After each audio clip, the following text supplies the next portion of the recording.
Anyone who has never made a mistake has never tried anything new.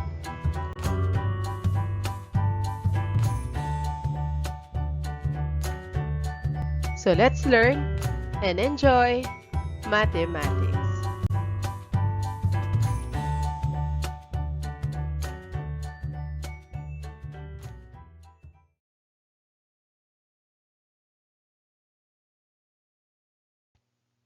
Fundamental counting principle. The relationship between the number of possible outcomes and the number of decisions to be made. If we have k decisions to make, while there are first decision n sub 1, second decision n sub 2, third decision n sub 3, and kth decision n sub k, or it means we need to decide fourth times, fifth times, sixth times. So it means first term, or the n sub 1, that is the first decision, times the second decision n sub 2, times the third decision n sub 3, times the n sub k, or the kth decisions to be made. So let us apply the fundamental counting principle in this problem number 1. Rona is a grade 10 student of a certain school. Her father drives her to school before 7 a.m. Due to heavy traffic, her father considers options to arrive in school on time. So there are two routes from their house to plaza. So we have two routes from their house to the plaza area and three routes from plaza area going to school. So our question is, how many ways can Rona can go from her house to school? So kung isa-isahin natin yung route going to school, so first from house, first route, plaza, and then we have the first route, second route, and third route going to school. So we have three ways. If that is from house going to plaza in a second route, and then from plaza to school, so we have first route, second route, and third route. So we have another three ways. So that is six ways. In the solution, in a fundamental counting principle, that is from house to plaza, we have two ways. And then 1, 2, 3, from plaza to school, we have three ways. So it means 2 times 3, the answer is equal to 6 possible ways from house going to school. In example number 2, your favorite fast food lunch, a student combo which consists of an unlimited rice meal, dessert, and drink for 50 pesos. They offer the following choices.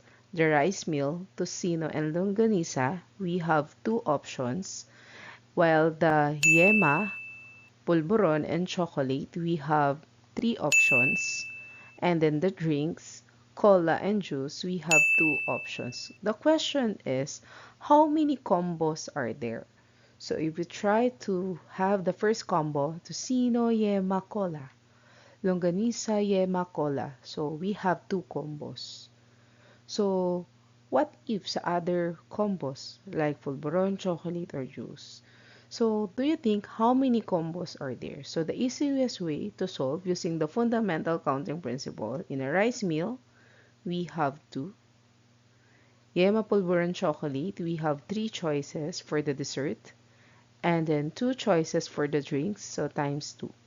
So the possible combos are there. 2 times 3 is 6 times 2. That is 12 possible outcomes.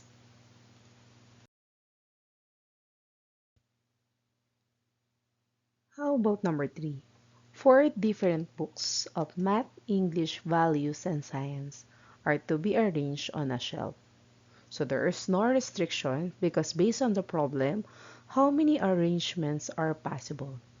So first, we need to identify how many books. So the books are four. So it means using the fundamental counting principle. So first, decisions to be made, we have four. And then kung na-fill up na napwesto na yung math, so we have only three choices to be made. And then kung nakapwesto na yung English, we have two decisions to be made. And then science, last one. That is one decisions to be made. So let us see how many arrangements are possible. So it means we need to multiply 4 times 3, 12, times 2, 24, times 1. That is equal to 24 different ways. So it means yung first arrangement, there's a possible math, English, value, science. Another arrangement may be English, value, science, and math. Third arrangement may be value, science, math, and English. So if we fill up or if we write all the possible ways, so makakabuo tayo ng 24 different ways. How about number 4? You are taking a math quiz that has 6 true or false questions.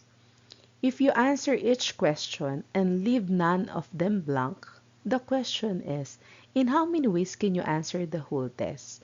So in question number 1, we have true or false question. Same with question number 2, 3, 4, 5, and 6. So it means in question number 1, decisions to be made is 2 because we have true or false. So question number 1, 2 decisions to be made. Question number 2, also 2 decisions to be made. Question number 3, 2. Question number 4, 2. Question number 5, 2. And question number 6, that is 2. So in how many ways can you answer the whole test? So if we multiply 2 times 2 times 2 times 2 times 2 times 2, the answer is equal to 64 different ways because 2 times 2 is 4, 4 times 2 is 8, 8 times 2 is 16, 16 times 2 32, times 2 that is 64 different ways. How about number 5? Find the numbers 1 to 10 if two numbers are taken at a time. So first we need to identify how many numbers to be taken, that is 2. So how many numbers? That is 1 to 10. So we have 10. So in the first decisions to be made, first numbers that taken at a time, that is 10. Well, kung napili na yung one of the numbers, we have only 9 choices. So 10 times 9, the answer is equal to 90.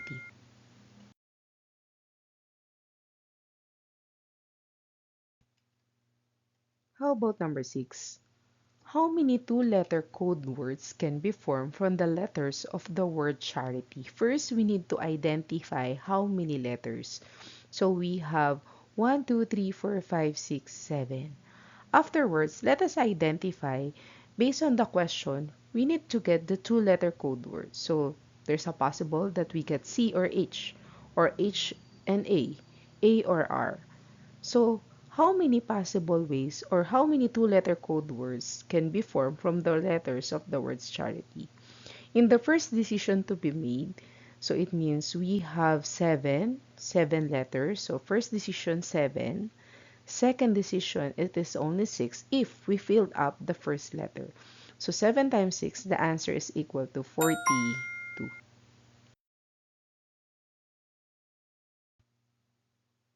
How about number 7? There are 4 pupils who enter a bus with only 3 empty seats. In how many ways can these pupils be seated? So we have 4 pupils, but then 3 empty seats are available. So what could be the solution? So first empty seats, we have 4 pupils na makikipag-unahan kung sino yung makakaupo dun. So 4. So kung nakaupo na yung isa, in the second empty seats, so tatlo na lang.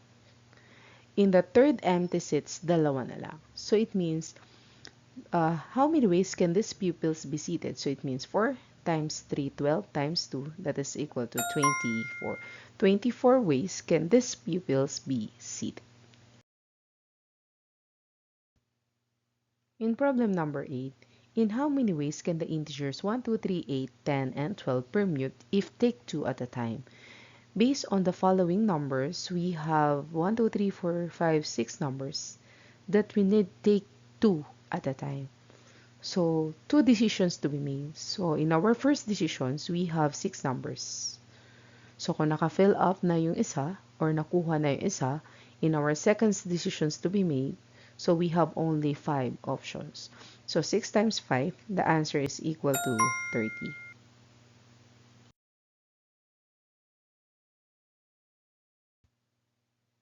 In national election, officials were called as mayor, vice mayor.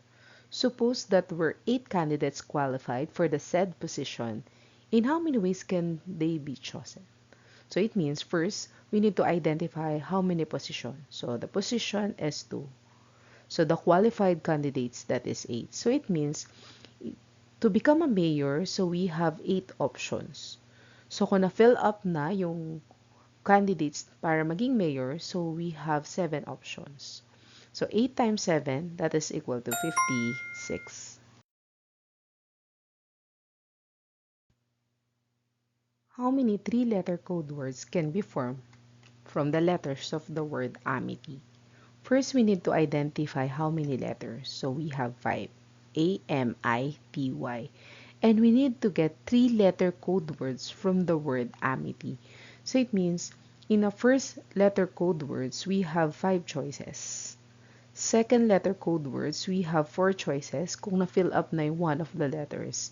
And then, in the third letter code words, we have 3 choices. So it means 5 times 4, that is 20, times 3. The answer is equal to 60.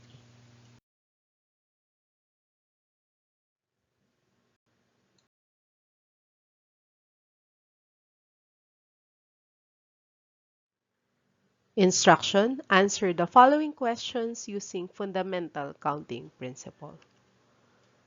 Provide your answers in the comment section.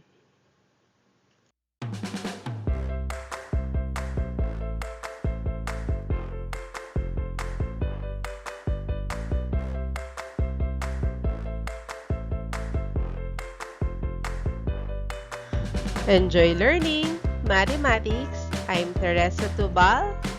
Thank you so much.